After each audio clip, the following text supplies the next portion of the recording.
Assalamualaikum. I am Dr. Safia Ajmal, consultant gynecologist. In this video, I will discuss about the infertility template.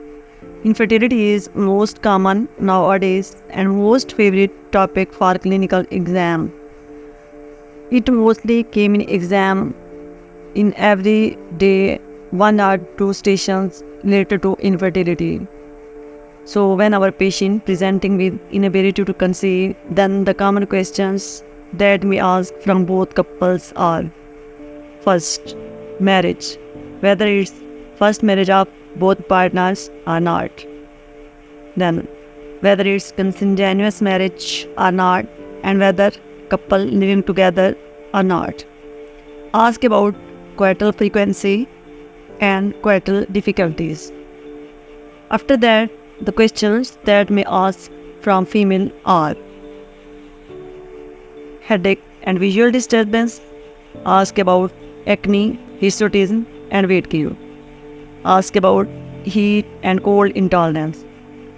Ask about any history of nipple discharge, any history of fever, prolonged cough, any history of instrumentation, any history of lower abdominal pain. Also ask about any history of vaginal discharge. If yes, then ask whether this discharge is foul smelling or not. Also ask about any history of feeling of mass in abdomen, any history of loss of weight and appetite, and ask about its menstrual cycle details and use of any drugs like steroids. Also ask about any history of antidepressant and how is everything at home. And the questions that should ask from male are: ask about its age and ask about history of smoking addiction, and ask about his job and any recent infection or any chronic illness, and also ask about any history of diabetes mellitus, hypertension, kidney or liver diseases, any history of renal surgery.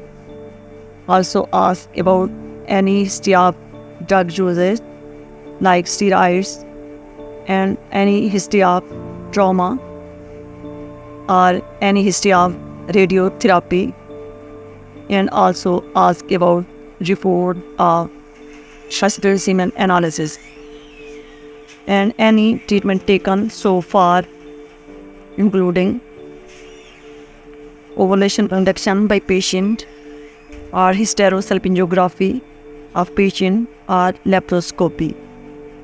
It's all about infertility template. So any patient that may come with the presenting complaint of inability to conceive, then in history, these all questions should be asked from the patient. Thank you.